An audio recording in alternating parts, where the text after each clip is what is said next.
Nggak kelihatan.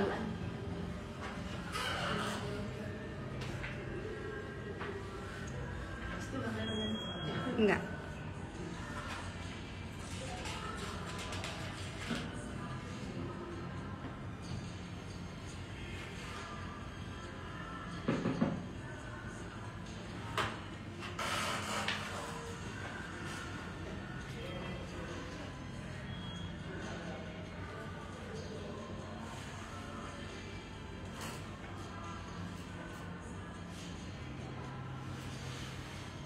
Nah, 20 detik lagi.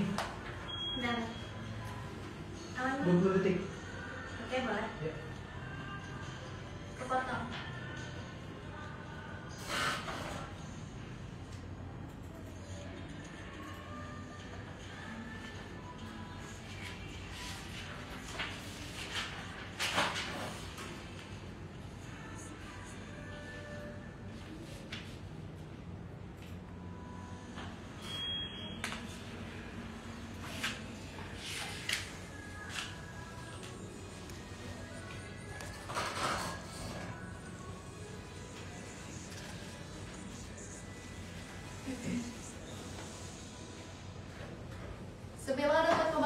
FM RRI Pro 1 Banten, kanal informasi dan inspirasi. Selamat siang pendengar. Terima kasih Anda masih bergabung bersama kami di RRI Pro 1 Banten pendengar. Dan untuk Banten Bisa, kali ini kita akan berbincang bersama Kepala Balai Besar Pengawas Obat dan Makanan di Serang, Bapak Mojaza Sirait pendengar. Kita akan membahas seputar membangun kesadaran konsumen terkait dengan keamanan pangan ini seperti apa. Dan secara spesial sudah hadir langsung bersama kami Bapak Mojaza di studio RRI Pro 1 Banten. Kita sapa terlebih dahulu pendengar. Selamat pagi Pak Mojaza. Selamat pagi Mbak Ilma dan seluruh pendengar 94,9 FM. Oke, selamat pagi menjelang siang ya Pak ya. Selamat pagi, salam sehat untuk semuanya. Baik, terima kasih Pak Mojaza, terima kasih banyak sudah bergabung bersama kami ya Pak ya, meluangkan waktunya di tengah kesibukannya Pak Mojaza. Ini termasuk kesibukan prioritas, mengedukasi masyarakat. Luar biasa, terima kasih banyak. Kabar baik Pak insya Allah hari ini Pak? Kabar baik, ya. Dengan teman-teman saya di wilayah pemerintahan juga semuanya baik-baik aja. Oke. Ya. Dan kita akan membahas seputar membangun kesadaran konsumen terkait dengan keamanan pangan ya Pak untuk siang hari ini. Ya, baik. Dan dalam kehidupan sehari-hari Pak, banyak masyarakat yang memilih makanan berdasarkan mungkin harga yang murah begitu ya Pak. Kemudian juga rasa dan tampilan makanan yang bagus. Tapi sebenarnya apakah kebiasaan ini dapat menimbulkan resiko terhadap kesehatan Pak Mojaza? Baik, Mbak Ilma, kan saya mau saja ya. Oke, Pak Moses, gitu Boleh, Pak. ya. Oke, boleh Pak. Nama kerennya itu soalnya. Oke, siap. Nama panggilannya. Baik. Pangan adalah kebutuhan pokok kita, ya kan? Kita setiap hari kerja cari apa sih ujung-ujungnya ya? Ya supaya bisa makan ya gitu. Karena kalau nggak bisa makan ya nggak bisa ngapa-ngapain gitu ya. Jadi ini kebutuhan yang sangat prioritas. Oleh karena itu dalam memilih makanan kita juga harus semakin bijaksana. Nah, sebelum lebih jauh menjawab pertanyaan Mbak Ilma, tantangan untuk pemenuhan kebutuhan pangan sekarang kan semakin kompleks ya. Jumlah manusia semakin banyak, gitu. Sementara sumber pangan terbatas. Maka teknologi pangan ya sangat dibutuhkan. Namun pada kenyataannya tidak semua produk pangan itu benar-benar aman, gitu ya. Di satu sisi karena masih ada beberapa pelaku usaha yang dalam tanda kutip ya menggunakan bahan tambahan pangan ya, pengolahan pangan yang tidak sesuai atau menambahkan memang bahan-bahan yang dilarang. Oleh karena itu masyarakat harus menjadi konsumen yang cerdas. Ini dari awal harus kami sampaikan. Konsumen yang cerdas, pilihlah makanan kalau itu pangan olahan, ya pastikan itu produk yang terdaftar di Badan POM atau terdaftar di Dinas Perizinan satu pintu atau Dinas Kesehatan ya. Kalau pangan segar ya ini memang bukan langsung ranah kami ya, pilihlah makanan-makanan yang segar. Misalnya pangan segar itu kan ikan, kemudian telur, beras dan sebagainya. Tapi sayur mayur, buah dan sebagainya pilihlah yang memang fresh gitu ya. Kemudian kalau pangan siap saji, pastikan juga misalnya kebersihan tempatnya. Pangan siap saji itu kan kita misalnya makan di kafe, warung, resto, makanan jajanan di pinggir jalan itu kan yang diolah kemudian langsung dikonsumsi. Pilihlah penjual yang bersih, gerobaknya bersih, warungnya bersih. Nah ini hal sederhana sebenarnya kan gitu. Banyak pilihan gitu ya.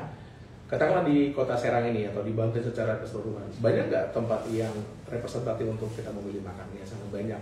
Jadi jangan hanya soal rasa gitu ya, soal harga yang tadi itu. Ya harga murah siapa sih yang nggak mau ya, harga lebih ekonomis kan gitu. Tetapi jangan sampai mengorbankan kesehatan kita demi harga yang murah, terjangkau tadi. Sementara dampak kesehatannya kan, kalau misalnya ternyata itu tercemar dengan mikroba, nah, bisa diare misalnya kan, kalau kadar E. coli-nya tinggi, atau bahkan misalnya salmonella bisa bikin tipes. Beli makanannya berapa gitu ya, mungkin 20.000 atau lebih di bawah itu, lebih murah nih. Tapi karena tercemar dengan mikroba, kalau udah sakit biayanya berapa sih? Ya kan? Lebih dari itu ya, lebih Pak dari ya? situ. Oke. Jadi harus hati-hati. Itu harus hati-hati, harus menjadi konsumen yang bijak tadi begitu ya Pak ya? Konsumen yang bijak atau konsumen yang cerdas. Oke. Dan pendengar RRI Pro 1 Banten, untuk Anda yang ingin bertanya kepada Pak Moses, gitu Pak Moses. Oh Moses, oke. Iya. Pak Moses selaku Kepala Balai Besar Pengawas Obat dan Makanan di Serang, ini boleh sampaikan pertanyaan Anda di 0811 450 949. Tadi seperti yang Pak Moses sampaikan juga bahwa makanan yang mungkin sangat murah begitu ya, tapi tidak memperhatikan kebersihannya, begitu higienisnya tadi, ini pasti bisa menyebabkan cemaran begitu ya Pak ya. Nah, tapi apa saja yang bisa menyebabkan cemaran pangan sebenarnya Pak Moses? Baik, dalam Undang-Undang Nomor 18 Tahun 2012 tentang pangan ada 3 jenis cemaran, ya, yaitu cemaran kimia, cemaran fisik, dan cemaran mikrobiologi. Nah, misalnya cemaran kimia, kalau pelaku usaha menambahkan formalin, misalnya, gitu ya, bahan kimia yang dilarang pada pangan, menambahkan boraks, menambahkan methylene yellow, menambahkan rodamin B, ya, itu sudah termasuk cemaran. Atau bisa saja cemaran pestisida. Iya, cemaran pestisida memang lebih tepat Dinas Pertanian menjelaskannya. Tapi itu pun harus menjadi perhatian, gitu ya. Jangan sampai nanti sudah mau panen, gitu ya, sudah dekat dengan panennya, untuk produk pertanian lah, misalnya katakan gitu ya, baru disemprot dengan pestisida, ya residu pestisida masih tinggi, gitu ya. Kemudian itu termasuk pada cemaran kimia. Atau bisa juga sebenarnya bahan kimia pengawet misalnya natrium benzoat boleh nggak digunakan? Boleh. Tapi kalau dosisnya itu melebihi batas, itu termasuk pada cemaran kimia. Jadi nggak boleh melebihi batas. Kemudian yang kedua, cemaran mikrobiologi. Cemaran mikrobiologi ini sangat berkaitan dengan sanitasi higiene, kebersihan orang, kebersihan peralatan, kebersihan ruangan, gitu ya, kebersihan bahan baku, misalnya untuk air minum, indikator E. coli-nya harus sangat-sangat jelas, maka jangan sampai misalnya sumber airnya berkaitan dengan septic tank, gitu ya, dengan selokan dan sebagainya, karena ini akan menyebabkan cemaran mikrobiologi. Atau kadang-kadang cemaran mikrobiologi itu disebabkan karena cara penyimpanan yang nggak benar. Iya, makanannya sih bahan bakunya bagus, diolah bagus, tetapi disimpan di sembarang tempat, gitu ya. Atau cara penyimpanan yang nggak tepat itu. Jadi kalau rekomendasi penyimpanan yang tepat itu, kalau dalam waktu yang cukup lama ya, ini untuk makanan siap saji khususnya di microwave ya, di bawah 10 derajat Celcius, microwave di bawah di apa namanya, di lemari pendingin maksud saya, di bawah 10 derajat Celcius, atau sekalian di microwave, gitu ya, atau di suhu yang tinggi, gitu ya. Nah kalau di luar itu sebaiknya dikonsumsi dalam waktu yang cepat. Nah atau kadang-kadang kan kita melihat jajanan tuh di pinggir jalan enggak? Jajanan-jajanan tuh, terutama kalau kita lihat di pengawasan makanan berbuka puasa, itu kan menarik banget tuh makanannya.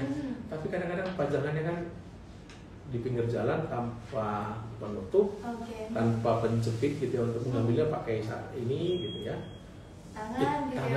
Tangan yang belum tentu bersih gitu ya. Karena apa? Ini pelajaran sederhana. Handphone itu salah satu barang yang banyak dibawa kemana-mana. Dan itu kan sebenarnya mikroba kan banyak di sini. Uang juga itu termasuk barang yang banyak mikrobanya. Kemudian nanti mengambil makanan gitu ya tanpa penjepit atau tanpa bungkus, ya itu semua udah termasuk pada cemaran mikroba. Dan terakhir cemaran fisik. Nah, ini yang lebih mudah dilihat kan, ini bisa dilihat. Kalau misalnya ada rambut, ada pasir gitu ya, ada sisa-sisa serangga gitu ya, itu termasuk pada cemaran fisik. Tiga-tiganya ini harus dihindari karena mengganggu, merugikan, bahkan bisa membahayakan. Jadi tidak harus, oh saya kan nggak masuk rumah sakit karena ini gitu ya. Tetapi kalau kita udah makannya saja sudah nggak selera, nggak nyaman lagi dan sebagainya, itu sudah termasuk pada cemaran pangan. Oke, berarti memang harus berhati-hati begitu ya Pak untuk masyarakat ya? Harus berhati-hati. Tiga cemaran ini, pokoknya ingat, jauhkan dari cemaran kimia, fisik, dan mikrobiologi. Nanti kalau lebih detail, monggo datang ke kantor kami atau undang kami di forum-forum yang kecil dan sebagainya. Kami akan memberikan sosialisasi kepada masyarakat, kepada pelaku usaha yang lain, supaya lebih tahu gimana cara menghindari tiga jenis ini. Oh, satu lagi, kalau bicara tentang keamanan pangan ya, termasuk halal tidaknya itu harus juga digaransi gitu ya. Jadi informasi itu juga harus ada pada label supaya masyarakat jangan sampai dirugikan. Karena tiga-tiganya tadi sudah bagus tuh, tidak tercemar kimia, fisik, dan mikrobiologi. Padahal mengandung unsur non halal misalnya gitu ya, itu juga harus diperhatikan. Itu undang-undang pangan masyarakat itu. Dengan banyaknya tadi ada 3 cemaran pangan gitu yang sudah dijelaskan oleh Pak Moses. Tapi sebenarnya apa Pak? Bahaya pangan tercemar ini apa saja sebenarnya? Bahaya pangan tercemar, sekarang kan banyak tuh Mbak, yang kalau kita lihat di media keracunan makanan karena ya keracunan makanan di sekolah ya gitu ya. Kalau sekarang mungkin ada beberapa kejadian di MBG gitu ya. Ya itu bukti nyata, bukti real. Beberapa waktu lalu ada dari Cilegon, dari Lebak juga yang melaporkan dugaan kejadian luar biasa keracunan pangan. Dan setelah kami telusuri, itu memang tercemar oleh mikroba. Telusuri itu bukan sekedar ditelusuri, dilihatin enggak. Itu diuji secara laboratorium, menentukan ini apanya, penyebabnya bakteri apa gitu. Jadi ketika makanan itu tercemar, kalau katakanlah cemaran mikrobiologi, ya diare, muntah, mual, pusing, ya. Banyak kan kejadian KLB yang akhirnya terekspos ketika anak-anak banyak yang masuk puskesmas rumah sakit untuk dirawat. Nah, itu bahayanya. Kalau misalnya ternyata mikrobanya mikroba patogen yang sangat berbahaya atau dosisnya sangat besar dan masyarakat yang mengkonsumsinya tidak cepat ditangani, apa yang terjadi? Ya bisa bahkan meninggal. Itu cemaran mikrobiologi. Kalau cemaran kimia, katakanlah makanan ini mengandung formalin. Ya, beberapa waktu lalu kami menangani perkara ya terkait dengan penambahan formalin pada cincau. Ya mungkin beberapa waktu lalu ya gitu ya, dengan dosis formalin yang tinggi gitu ya. Dalam 1 minggu sebelum kita musnahkan produk itu cincau, agar-agar itu masih sangat utuh, masih apa ya, konsistensi teksturnya itu masih benar-benar utuh, padat banget gitu ya. Artinya apa? Bisa bayangin nggak kalau itu yang masuk ke dalam tubuh kita dalam waktu yang lama. Organ-organ dalam tubuh kita kan juga akan dalam tanda kutip ya, akan mengeras padat gitu. Jadi nanti bisa lebih detail kita bahas betapa bahayanya. Saya memberikan gambaran yang umum saja. Formalin itu kan digunakan untuk pengawet jenazah, untuk industri perkayuan, supaya apa? Keras ini produk-produk yang kena dengan itu. Maka organ-organ tubuh kita juga akan terdampak sama seperti tadi benda-benda itu. Jadi bahaya sekali. Iya, apa namanya ya? Apalagi dengan dosis yang tinggi. Dosis yang tinggi dalam waktu singkat bisa menyebabkan pusing, mual, muntah, bahkan bisa juga sampai kepada kematian. Kayak gitu. Berbahaya sekali ya, sangat Pak? Sangat berbahaya. Dan berarti memang masyarakat juga harus lebih selektif begitu ya, Pak? Oh iya Mbak, baik Mbak. Ini maaf sebelum saya lupa ini. Terkadang masyarakat kita tidak sadar karena dampaknya tidak saat ini, tidak besok, ya kan? Dampaknya ini kan jangka panjang. Katakanlah karena dosisnya kan ya kecil gitu ya, tapi lama kelamaan akan terakumulasi dalam tubuh kita. Ya, jadi oh kan aku nggak apa-apa, iya hari ini bapak nggak apa-apa. Kalau coba sekarang lihat berapa banyak orang yang misalnya gagal ginjal dan sebagainya, sebagian apa kontribusi daripada apa yang dikonsumsi, ya kan? Ya iya memang apa yang dikonsumsi kan gitu, ya pada umumnya kan gitu. Memang jangka panjang ya Pak ya?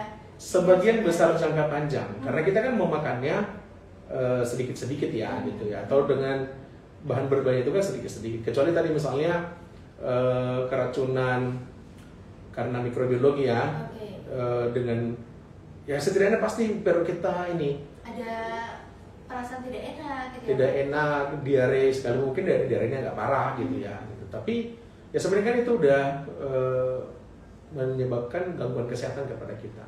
Nah kalau ini berkelanjutan, nah ini penting juga Mbak. Termasuk kenapa pangan yang sehat itu sangat penting untuk pengendalian stunting. Iya.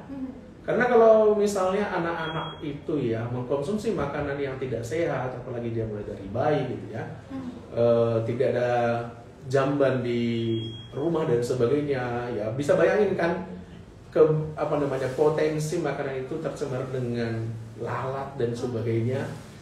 Kalau anak itu mengkonsumsi itu kemudian akan sering diare, kemudian dia akan mengalami malnutrisi, penyerapan nutrisi itu akan semakin rendah, kecil gitu ya, dan bisa menyebabkan stunting. Ini tidak bisa dilihat sebagai hal yang sederhana. Ini hal yang sangat urgen gitu ya. Ingat sekali lagi dari awal, makanan adalah bahan pokok kita, ya yang terutama untuk kita bisa sehat gini. Ilmu kan bisa ini karena apa? Karena makan makanan yang sehat kan itu. Makan makanan terus ya Pak ya, jadi sehat gitu ya. Gitu. Jadi harus selektif itu dari jawabannya. Harus selektif begitu. Nah, dengan tadi kan kita harus selektif begitu ya Pak ya untuk masyarakat juga. Nah, ini bagaimana cara masyarakat bisa mengenali apabila makanan tersebut mengandung bahan berbahaya atau tidak, Pak Joseph? Nah, ini masyarakat boleh saya bagi dua Mbak ya.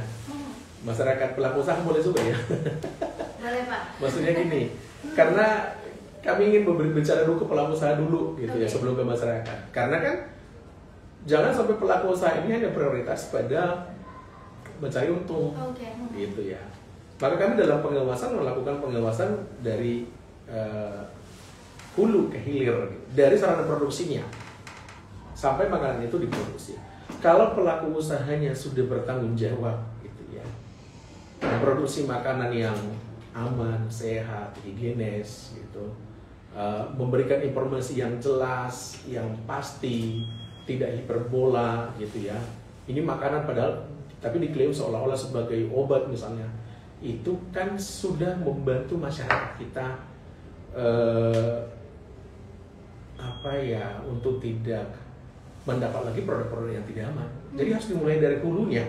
Jangan lupa tuh, gitu. Jadi, nah ini semua pelaku usaha dimanapun berada, ayo kita sama-sama Karena 3 pilar dalam pengawasan dan makanan itu, pertama pemerintah, kedua pelaku usaha, dan ketiga masyarakat.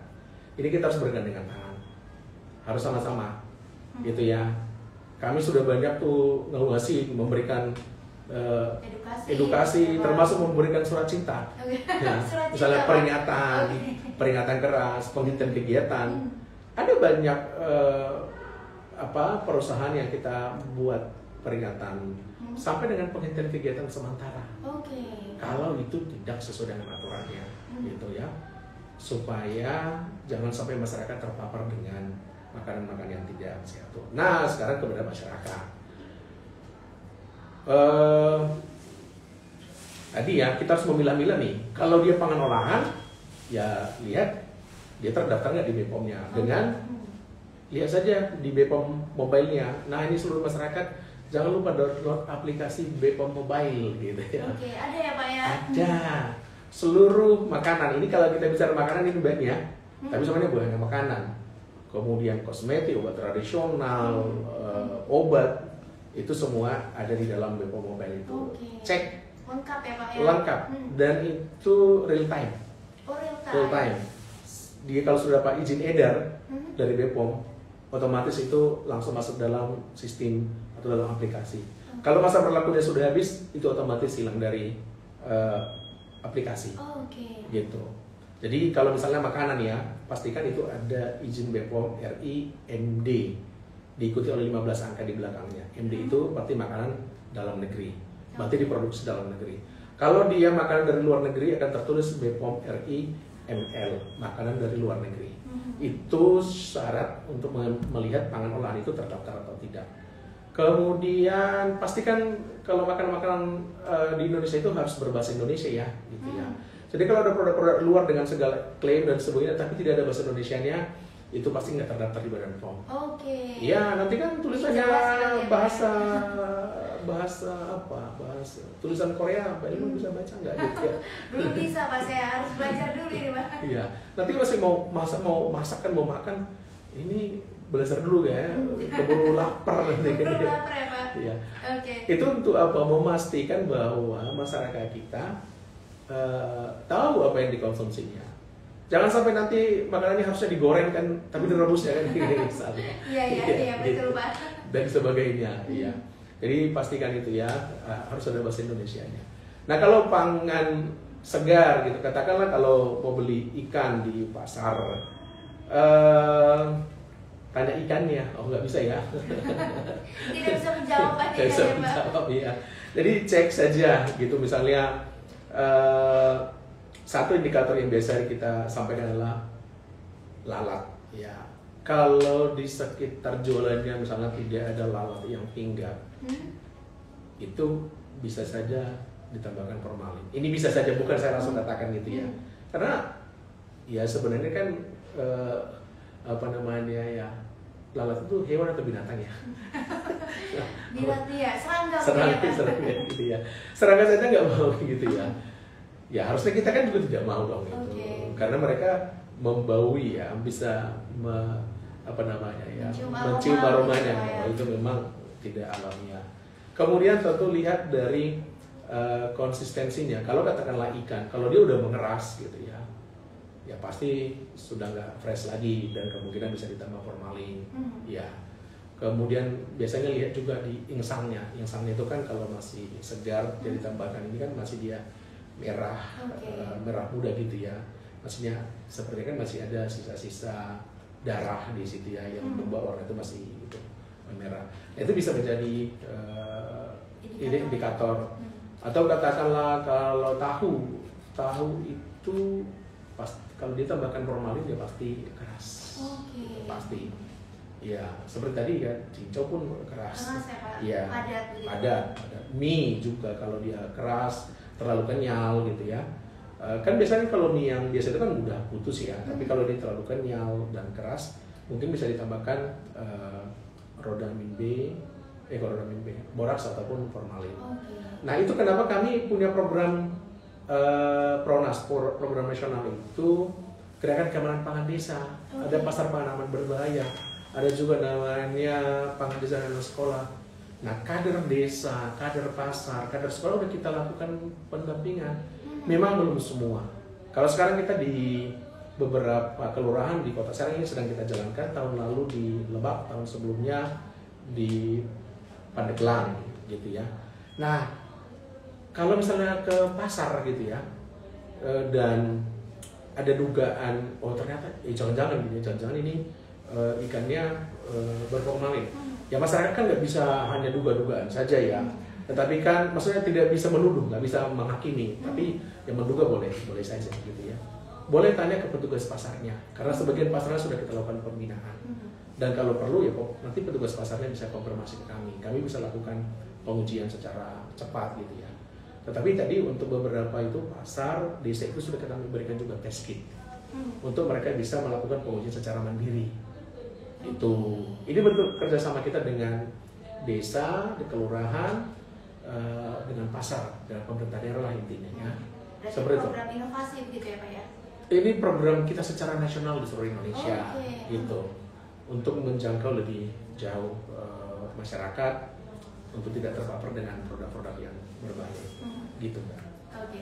Kemudian Pak Moses, apa mungkin yang perlu dilakukan juga oleh masyarakat nih agar terhindar dari pangan yang mengandung bahan berbahaya, gitu Pak? Supaya terhindar, pertama pastikan itu sesuai kebutuhan itu dulu ya. Ya kadang-kadang kan gini, karena harganya lagi murah, lagi diskon gitu ya, beli gitu ya. Padahal itu nggak sesuai kebutuhan misalnya, atau belinya jadinya banyak di stok, akhirnya stoknya berlebih jadinya kadaluarsa, kan gitu. Kemudian pastikan kalau misalnya pangan siap saji, salah satu yang mau kita lihat apanya sih? Selain dari produknya, lihat dong orangnya, kebersihan orangnya, kebersihan gerobak, penjualnya gitu ya. Kalau tampilannya saja misalnya nggak meyakinkan soal kebersihan, gimana menurut Mbak Ilma? Ya kan? Mau dia sendiri jualan misalnya kurang bersih, terus kita masih berharap nggak produknya bersih? Ya. Kemungkinannya kan tidak. Kemungkinannya betul kecil ya Pak ya. Iya kan. Apa yang disajikan di depan itu biasanya kan lebih bagus daripada di dapurnya gitu. Kalau di depan katakanlah dia dijualan kurang bersih, kurang bagus, apalagi kalau di dapurnya, gitu ya. Jadi ini hal-hal yang sederhana yang bisa kita perhatikan. Tentu kemudian cek tadi pangan-pangan yang sudah saya sampaikan di awal tadi. Kalau dia pangan olahan seperti apa, gitu ya. Pastikan terdaftar di BPOM, atau kalau dia produk industri rumah tangga harus ada izin PIRT-nya, pangan industri rumah tangga, gitu ya. Dan jangan juga membeli pangan dengan klaim khasiat yang bombastis. Ini juga perlu. Karena ada masyarakat yang tergoda begitu ya Pak ya. Iya. Badan POM tidak pernah memberikan izin untuk pangan mengklaim kesehatan tertentu, enggak. Itu ya pangan aja. Pemenuhan gizi, vitamin itu ya, atau nutrisi secara umum lah. Gitu ya. Tapi pangan ini bisa membantu menyembuhkan ini misalnya kan gitu. Enggak boleh gitu ya. Atau dulu ada satu produk itu kangen water misalnya. Kan pH segini menyembuhkan ini kan gitu, dengan klaim-klaim tertentu lah. Itu juga nggak boleh. Karena kalau dia mengklaim kesehatan, dia harus mengubah pendaftaran produknya. Dia harus mengubah, bisa ke obat tradisional, bisa ke obat, bisa ke suplemen. Nah kalau ini kan persyaratannya beda, gitu. Kalau dia misalnya mengklaim bisa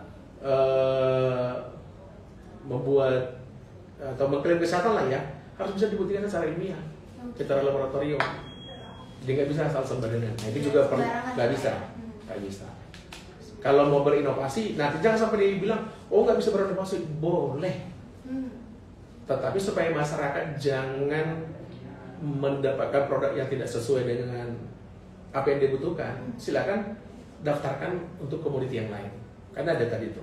Kalau mau mengklaim kesehatan, bisa suplemen, bisa obat tradisional atau obat bahan alam. Tentu nanti kami evaluasi dan kami akan pasti dampingi. Gitu. Jadi pendengar RRI Pro 1 Banten juga memang ingin terhindar dari bahaya tadi sudah disampaikan oleh Pak Moses bahwa pastikan itu terdaftar juga di BPOM begitu ya Pak ya. Betul Mbak. Kemudian juga izin BPOM ini seperti apa itu sudah disampaikan oleh Pak Moses. Dan juga pendengar, untuk Anda yang ingin bertanya silakan sampaikan di 0831450949. Pak Moses, ini sudah ada yang bergabung Pak di WhatsApp RRI Pro 1 Banten. Oke. Halo, selamat siang Bapak, saya Junaidi dari Curug. Izin bertanya, dalam waktu dekat saya akan melakukan pembelian alat medis terapi. Namun saya ragu apakah itu aman atau tidak. Karena dari penjelasannya sepertinya alat itu bisa mengatasi berbagai penyakit. Bagaimana saya mengatasi keraguan saya itu? Dan apakah BPOM ini memiliki tugas dalam mengecek ataupun memberikan izin pada alat kesehatan? Nah, sepertinya nakes atau apa nih? Baik. Pak Junaidi ya, dari Curug. Salam kenal Pak Junaidi. Jadi kalau ranah pengawasan kami itu fokus pada obat dan makanan. Obat dan makanan ini meliputi obat-obatan, makanan, minuman, kosmetik, obat bahan alam, vaksin, suplemen kesehatan, mulai dari sebelum mendapatkan izin edar sampai setelah mendapatkan izin edar. Kalau alat kesehatan itu di institusi lain seperti Kementerian Kesehatan gitu ya, itu sih Pak Junaidi. Jadi nanti boleh dikonsultasikan ke instansi yang terkait.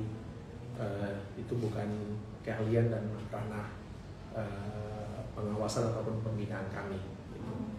Hanya boleh mungkin ya sebagai sesama warga negara nih gitu ya, sebaiknya waspada ketika satu produk diklaim bisa, tadi kan banyak apa tadi itu, banyak klaim bisa mengatasi berbagai penyakit begitu Pak. Itu mungkin clue yang perlu diperhatikan karena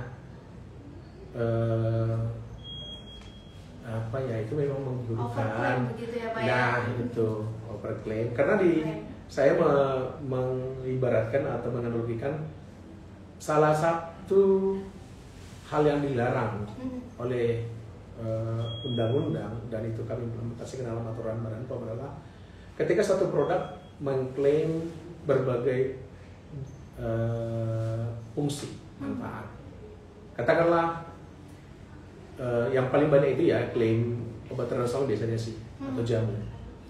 Ya kan, bisa mengobati atau menyembuhkan asam urat, rematik, diabetes, jantung. Yang benar aja gitu ya. Semua diborong ya Pak ya. Semua palu gada gitu. Okay. Itu pasti nggak diizinin oleh Badan POM. Mungkin itu bisa clue untuk lebih hati-hati sih. Tapi sekali lagi secara teknis dan lebih detail sebaiknya ditanya ke Dinas Kesehatan atau Kementerian Kesehatan. Untuk Pak Ya. Untuk Pak Junaidi dari Curug ini mungkin jawaban tadi dari Pak Moses bisa ditanyakan kepada instansi terkait. Tapi tadi bisa mengatasi berbagai penyakit, ini bisa menjadi clue begitu ya Pak ya? Iya. Lebih berhati-hati. Lebih hati-hati. Lebih diperhatikan. Pak Karena Moses, biasanya kan pemerintah itu pasti sangat selektif loh memberikan izin, mau dari kami, dari Kementerian Kesehatan atau apapun, nggak sembarangan ya, pasti dievaluasi dengan cermat. Oke. Iya. Baik. Dan Pak Moses, mungkin kita jeda sejenak Pak. Oke. Pendengar RRI Pro 1 Banten dimanapun Anda berada yang ingin bertanya kepada Pak Moses, ini silakan sampaikan pertanyaannya di 0831450949, dan kita akan kembali sesaat lagi. Pendengar, jadi pastikan Anda tetap bergabung bersama kami di 98,9 FM RRI Pro 1 Banten.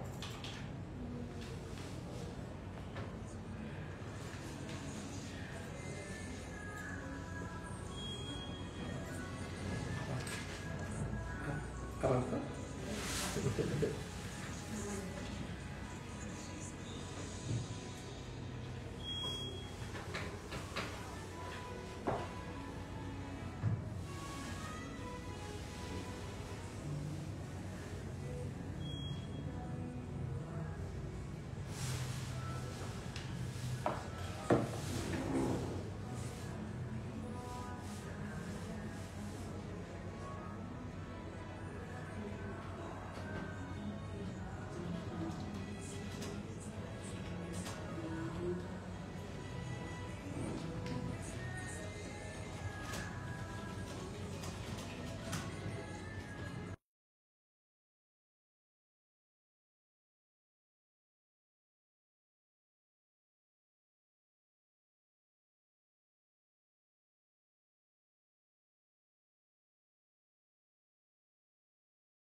94,9 FM RRI Pro 1 Banten, kanal informasi dan inspirasi. Bergerak masih di Banten Siang, kita masih membahas seputar membangun kesadaran konsumen terkait dengan keamanan pangan.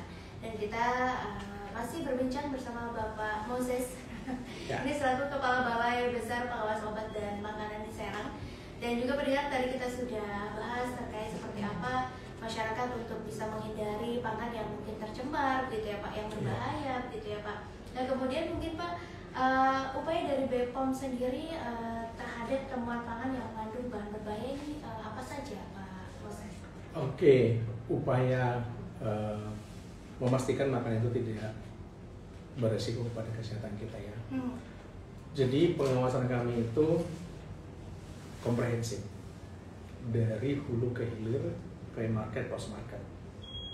Sebelum produk itu diberikan izin edar, BPOM akan melakukan pengawasan namanya sertifikasi, izin penerapan cara produksi pangan olahan yang baik, gitu ya. Katakanlah industri air minum dalam kemasan AMDK.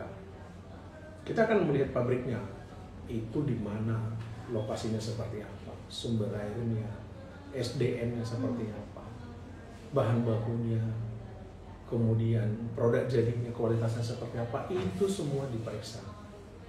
Nah kalau sudah memenuhi ketentuan, nanti kan kita berikan izin edarnya. Oh iya, termasuk dengan tadi labelnya, itu nggak boleh lupa, karena itu juga nggak boleh labelnya itu sembarangan membuat informasi yang menyesatkan. Oh tidak menggunakan pengawet, padahal mungkin ada pengawet, atau kadarnya tidak sesuai, itu juga termasuk diawasi untuk mencegah tadi ya bahan-bahan yang berbahaya itu. Nah kemudian setelah itu diberikan izin edar, dilakukan lagi pengawasan. Itu pengawasan post market. Makanya ketika kami ke supermarket, hipermarket, sampai ke warung-warung gitu ya, beli produknya, kemudian diuji di laboratorium untuk melihat apa konsistensi dari izin yang diberikan tadi. Jangan-jangan waktu pendaftaran bagus sih, gitu. Tapi setelah diberikan izin, berbeda, gitu ya. Nggak boleh seperti itu. Jadi kita harus memastikan itu benar, gitu ya. Termasuk apakah tadi ada penambahan bahan tambahan yang baru, atau ada pengurangan dari komposisi dan sebagainya, karena itu harus diinformasikan dengan benar. Nah secara umum itu kita lakukan pengawasan untuk memastikan tadi kualitasnya terjamin ya, karena produk ini harus terjamin aman, bermutu dan bermanfaat. Nah selain itu pengawasan untuk jajanan sekolah gitu kan, ini kan rentan banget nih gitu ya, karena hampir semua anak-anak diberikan uang jajan sama orang tuanya, bukan tetangganya Mbak ya, gitu ya. Gitu. Repot Pak, kalau tetangganya juga harus ngasih uang jajan kan? Gitu ya. Gitu ya. Pokoknya hampir semuanya lah pasti dia ada jajan nih ya gitu. Kalaupun tidak tiap hari, tapi dalam seminggu berapa kali mungkin ya. Dengan ya sekarang kita apresiasi sih penjual jajanan anak sekolah ya, karena beragam banget ya. Sangat beragam. Beragam banget kan. Coba dulu Mbak Ilma dulu waktu sekolah, mungkin jajanan yang kita temukan kan apa? Berbeda tong-tong ya, gitu ya. Nah sekarang sudah lebih beragam. Sekarang beragam banget gitu ya. Nah itu kan sebenarnya kita apresiasi. Tinggal sekarang pastikanlah bahwa itu diolah dengan cara yang bersih, tidak menggunakan bahan-bahan yang dilarang. Nah itu kita awasi juga. Dan kita bekerja sama dengan pihak sekolah melalui dinas pendidikan juga, ya, supaya komunitas sekolah teredukasi. Ini apa namanya, penjual ini gerobaknya nggak bersih nih, kotor nih. Ya itu hak pihak sekolah dan untuk menyampaikan, ya tolong tertib ya, gitu. Kami selalu sampaikan ini. Kadang-kadang kan pihak sekolah bilang, ya itu kan bukan kewenangan kami. Ya kita tidak bisa lagi sekarang mengatakan hanya soal kewenangan, tapi ini soal jaminan keamanan kepada anak-anak itu. Untuk perlindungan kepada anak itu kan kepada siapapun kita harus berani mengatakan ini boleh, ini tidak boleh. Kita nggak beneran orang jualan loh, enggak. tetapi melarang kalau jualannya tidak sehat, tidak baik, tidak aman. Nah, makanya itu kami edukasi pihak sekolah, komunitas sekolah, kepala sekolahnya, guru-gurunya, termasuk anak-anak sekolahnya. Kami berharap ini bisa berkelanjutan. Tidak banyak sekolah. Kalau sekarang ada 14 sekolah ya di tahun ini ya. 10 sekolah ya. Tapi kan kita bergerak terus nih. Itu tahun depan kita ke sekolah lain lagi. Nah, berharap sekolah ini bisa mereplikasi ini gitu ya, membagikannya ke sekolah-sekolah lain. Ada juga namanya program pengimbasan. Jadi memang program pengajaran sekolah itu kita tidak seluruh rangkaian kegiatannya kita lakukan, tetapi ada momen-momen tertentu kita undang mereka untuk edukasi. Nah, itu upaya kita. Dan bukan hanya itu juga, ya pengawasan, memberikan sanksi administratif sampai sanksi pidana. Itu kan juga sanksi, itu kan juga merupakan bentuk pengawasan. Jadi kalau ternyata ada pelanggaran dan memenuhi unsur pidana demi perlindungan masyarakat, kita juga melakukan itu. Dan itu sedang berjalan salah satunya sekarang. Tahun lalu bersama Balai Pom Tangerang juga ada kami lakukan penindakan terhadap produsen tahu berformalin. Ya, jadi ini kita lakukan secara komprehensif, pembinaan, pengawasan, sampai dengan penindakan. Yang nggak bisa juga diabaikan, edukasi kepada pelaku usahanya. Seperti yang tadi disampaikan juga begitu Pak. Bulan Februari lalu hampir seluruh perusahaan air minum dalam kemasan kami edukasi, kami panggil ke kantor, pembinaan bagaimana cara produksi yang baik gitu ya.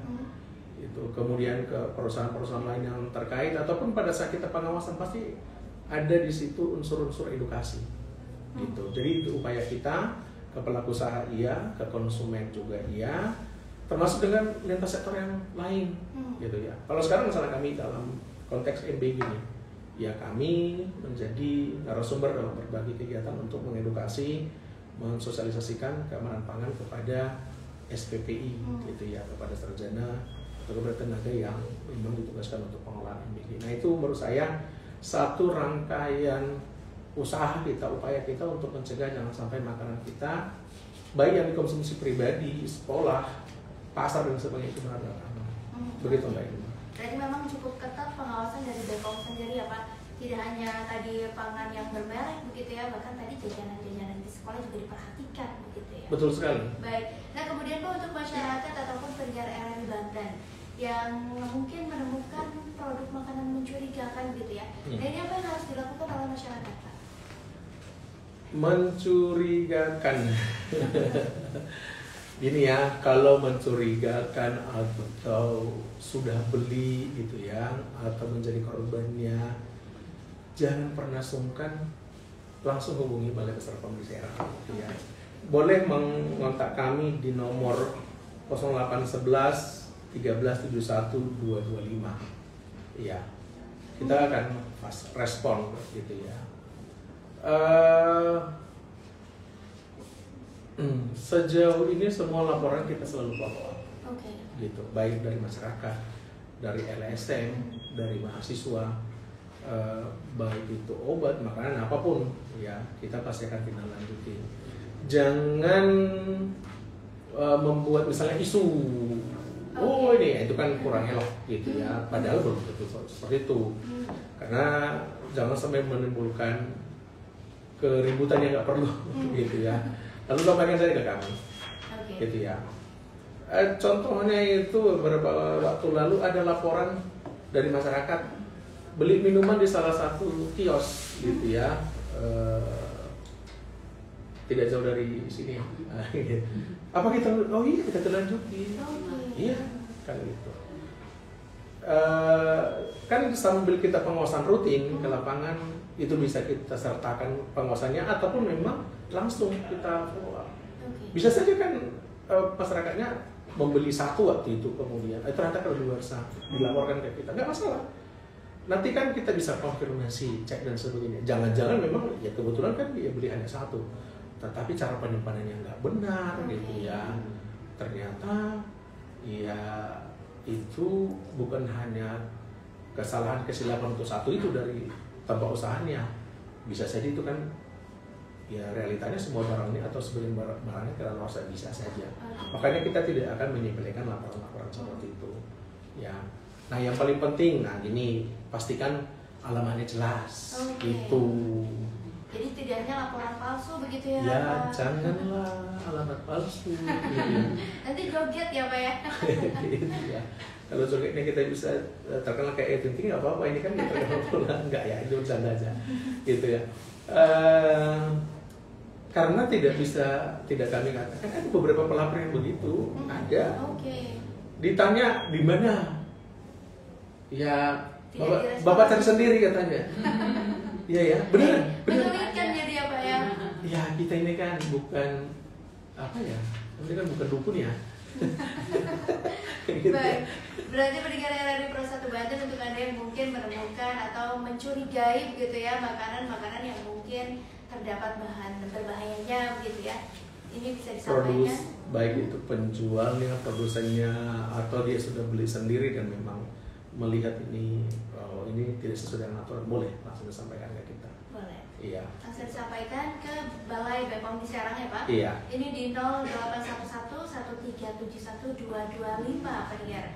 Ataupun bisa mungkin melalui DM Instagram ya Pak ya. Betul sekali. bpom.serang begitu. Makanya seluruh masyarakat Serang dan Banten bertemanlah dengan media sosial Balai Besar POM di Serang. Langsung di follow gitu. Langsung di follow gitu ya.